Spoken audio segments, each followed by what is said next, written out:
Continuando con nuestro estudio en el Evangelio según San Lucas, llegamos hoy al capítulo 20. En este capítulo, Cristo afirma su autoridad por medio de una pregunta en cuanto al bautismo que recibió de Juan. Consideraremos también la parábola de la viña. Asimismo, encontramos que Jesús habla en cuanto al dar tributo al César. Contesta a los herodianos y a los saduceos. Explica cómo es que Él es el hijo de David. Y finalmente amonesta a sus discípulos a guardarse de los escribas. Para comenzar nuestro estudio de este capítulo 20, tenemos el incidente en el cual la autoridad de Jesús es puesta en tela de juicio. Después que Jesús salió de Jericó, se fue directo a Jerusalén. Entró en la ciudad montado sobre un pollino, y el pueblo quedó conmovido, pero no le aceptó.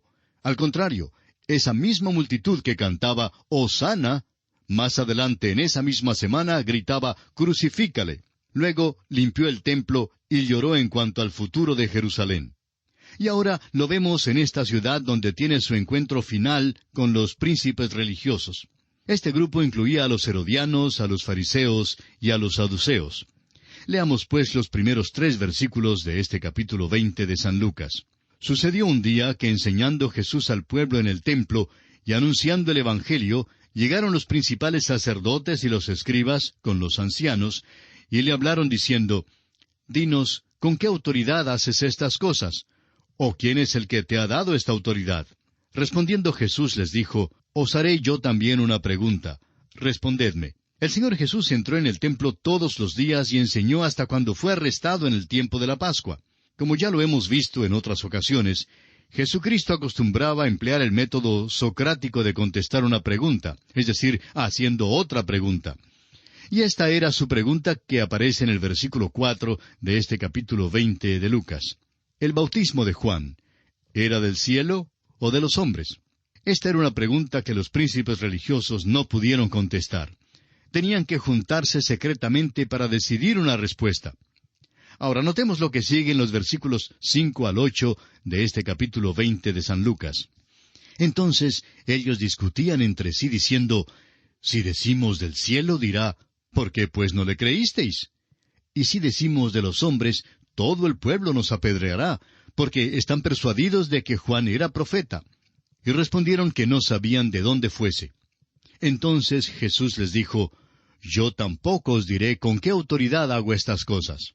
Con esto vemos que la pregunta de estos líderes religiosos no era honesta ni sincera. Si hubieran estado dispuestos a aceptar a Juan el Bautista, habrían estado dispuestos a aceptar también al Señor Jesucristo. Si hubieran creído a Juan, nunca habrían dudado de la autoridad del Señor Jesús. Aún hoy en día hay muchos que formulan preguntas como ¿de dónde consiguió Caín a su esposa? Bueno, realmente esto no es ningún problema porque Caín se casó con su hermana.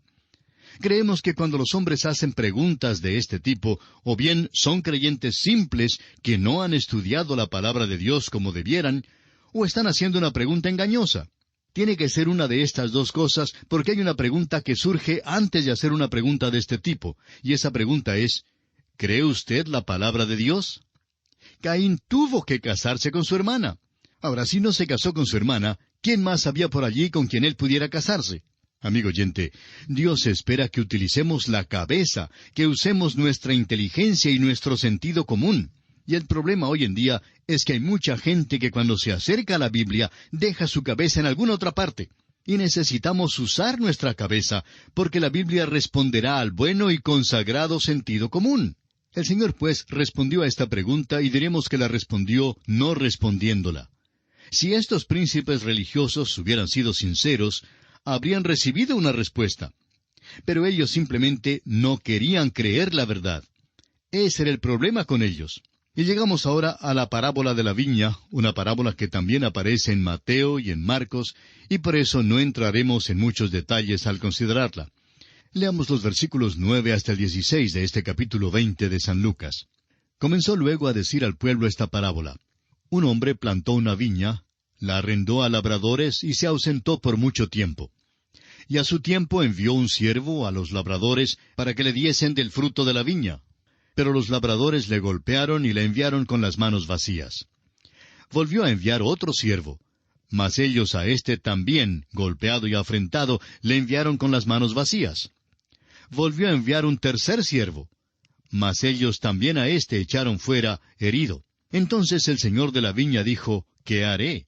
Enviaré a mi hijo amado. Quizá cuando le vean a él, le tendrán respeto. Mas los labradores al verle, discutían entre sí, diciendo, Este es el heredero, venid matémosle, para que la heredad sea nuestra.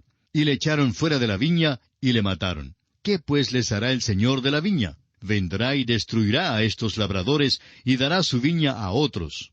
Cuando ellos oyeron esto, dijeron, Dios nos libre. El dueño de la viña envió a sus siervos uno tras otro, donde estos labradores para ver cómo andaban las cosas. ¿Y si notó usted lo que dijo el Señor? Uno por uno sus siervos fueron golpeados.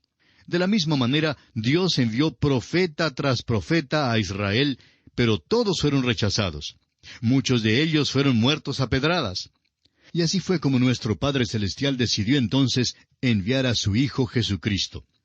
Aquí entonces Jesucristo declara a estos príncipes religiosos que Él mismo era el Hijo en esta parábola, y les dice exactamente lo que ellos sienten hacia Él en sus corazones y cuáles eran sus intenciones. Les da a conocer que ellos mismos le crucificarían y que Dios les iba a permitir hacer tal cosa sin impedírselo. Leamos ahora el versículo 17 de este capítulo 20 de Lucas, que dice, Pero Él mirándolos dijo, ¿Qué pues es lo que está escrito? ¿La piedra que desecharon los edificadores ha venido a ser cabeza del ángulo? Con esto, el Señor les dijo que podrían matarle, pero que no podrían destruir el plan de Dios. Estas palabras, la piedra que desecharon los edificadores ha venido a ser cabeza del ángulo, son una predicción clara del rechazo y triunfo subsecuente del Señor, y son una cita directa de la profecía mesiánica que encontramos en el Salmo 118, versículo 22. Bueno, Jesús continúa hablando aquí y dice en el versículo 18, Todo el que cayere sobre aquella piedra será quebrantado, mas sobre quien ella cayere, le desmenuzará. Y este es un hecho, amigo oyente, que los que caigan sobre esta piedra serán quebrantados. Pero por otra parte, es un hecho que esta es la única manera de acudir a Cristo. Tenemos que venir a Él como pecadores, angustiados de corazón y de espíritu, y sólo así seremos salvos. Como dice el apóstol Pablo en su primera carta a los Corintios, capítulo 3, versículos 10 y 11. Conforme a la gracia de Dios que me ha sido dada, yo como perito arquitecto puse el fundamento, y otro edifica encima, pero cada uno mire cómo sobreedifica, porque nadie puede poner otro fundamento que el que está puesto, el cual es Jesucristo. Pero si usted, amigo oyente, no está dispuesto a venir como pecador quebrantado y arrepentido, algún día Jesucristo, aquella misma piedra, vendrá en juicio y entonces le desmenuzará. Lo que el Señor está diciendo en esta parábola es tan claro como el sol de mediodía. No era posible que le entendieran mal. Y veremos que le comprendieron muy bien, pues escuche usted lo que dice aquí el versículo 19 de Lucas capítulo 20. Procuraban los principales sacerdotes y los escribas echarle mano en aquella hora, porque comprendieron que contra ellos había dicho esta parábola, pero temieron al pueblo. No hay duda alguna entonces que los príncipes religiosos ciertamente comprendieron muy bien su parábola. El verdadero problema es que son demasiadas las personas en nuestras iglesias hoy en día que no reconocen el significado de estas enseñanzas. Bueno, volviendo a estos sacerdotes y escribas, vemos que aunque le comprendieron muy bien, sin embargo persisten en su hipocresía. Y según los versículos 20 y 21 leemos, Y acechándole enviaron espías que se simulasen justos, a fin de sorprenderle en alguna palabra, para entregarle al poder y autoridad del gobernador. Y le preguntaron diciendo, Maestro, sabemos que dices y enseñas rectamente, y que no haces acepción de persona, sino que enseñas el camino de Dios con verdad. Estos hombres sí que eran hipócritas entre los hipócritas. Ahora, en el versículo 22, estos fariseos preguntaron, ¿Nos es lícito dar tributo a César o no? Sin duda eran los herodianos quienes propusieron esta pregunta porque querían librarse del César y poner a la casa de Herodes sobre Israel. Continuemos con los versículos 23 y 24 de este capítulo 20 de San Lucas. Mas él, comprendiendo la astucia de ellos, les dijo, ¿Por qué me tentáis? Mostradme la moneda. ¿De quién tiene la imagen y la inscripción? Y respondiendo dijeron, de César.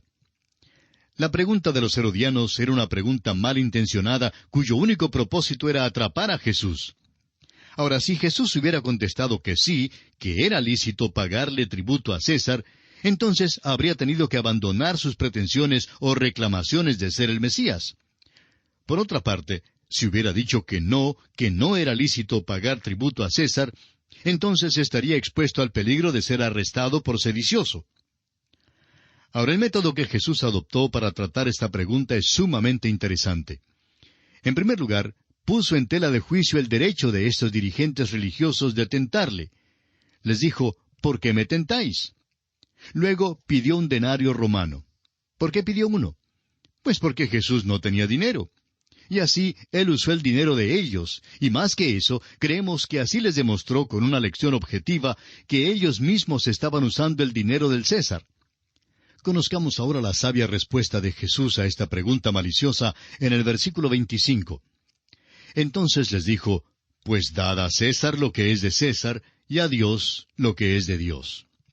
Estaban usando el dinero de curso legal en el Imperio Romano.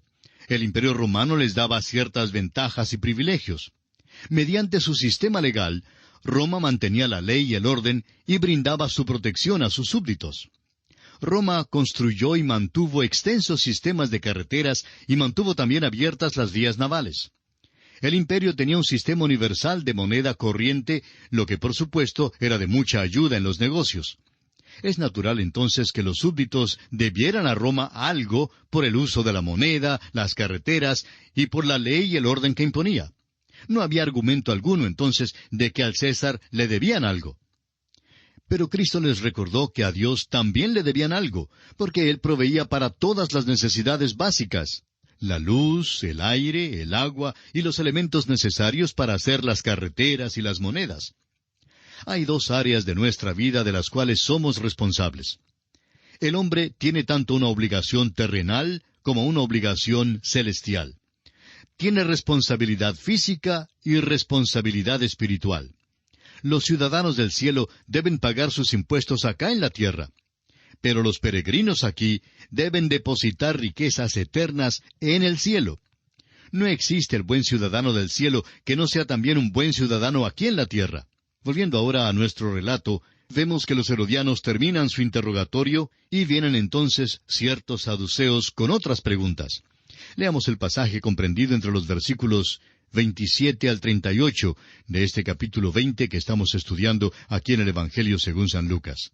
Llegando entonces algunos de los saduceos, los cuales niegan haber resurrección, le preguntaron diciendo, Maestro, Moisés nos escribió, si el hermano de alguno muriere, teniendo mujer, y no dejare hijos, que su hermano se case con ella, y levante descendencia a su hermano. Hubo pues 7 hermanos, y el primero tomó esposa y murió sin hijos. Y la tomó el segundo, el cual también murió sin hijos.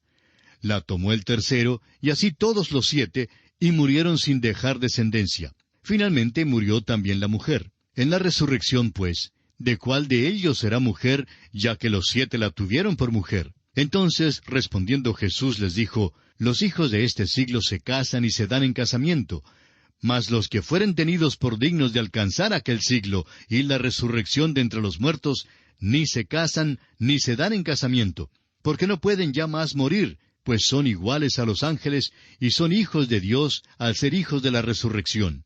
Pero en cuanto a que los muertos han de resucitar, aún Moisés lo enseñó en el pasaje de la zarza, cuando llama al Señor Dios de Abraham, Dios de Isaac y Dios de Jacob. Porque Dios no es Dios de muertos, sino de vivos, pues para Él todos viven. Los saduceos eran los de mayor prominencia y los que tenían mayores riquezas. Tenían la mayor influencia política. Los saduceos corresponderían a la sección liberal de la Iglesia contemporánea, mientras que los fariseos serían como los de la teología más conservadora y ortodoxa. Los saduceos rechazaban todo lo que fuese sobrenatural. Por eso no creían en la resurrección. Pero, créanlo o no, su pregunta surge de una situación creada por el sistema mosaico. Esta es una referencia a la ley que aparece en Deuteronomio capítulo 25, versículos 5 y 6. Pero estos saduceos trataron de crear una situación absurda a base de esta ley, presentando este caso en que una mujer se casa 7 veces. Ahora, es verdad que tal cosa es muy poco probable. No obstante, fue algo que queda entre lo posible. En nuestro tiempo hay ejemplos de quienes se han casado tantas veces, pero los que hacen tales cosas tienen más interés en la vida presente que en la del más allá. Ahora, el dilema creado por esta pregunta tan absurda se debió a dos errores básicos de los saduceos. En primer lugar, no conocían las Escrituras. Y en segundo lugar, no conocían el poder de Dios. El problema se disipa con el reconocimiento del hecho de que en el cielo no prevalecen las mismas relaciones que prevalecen aquí en la tierra. La secta de los saduceos apareció más o menos en el año 300 antes de Cristo. Eran liberales. La mayoría de los sumos sacerdotes y de los que ocupaban altos cargos en el templo eran saduceos. Eran prominentes y ricos. Ahora, ¿no le parece a usted interesante, amigo oyente, que hoy en día la mayoría de los que buscan prominencia en las iglesias y la mayoría de los miembros de las iglesias ricas son liberales? Eso nos habla de que la naturaleza humana no ha cambiado a través de los siglos. Los saduceos negaban todo lo milagroso. Trataban de quitarle a las Escrituras todo lo que fuese sobrenatural.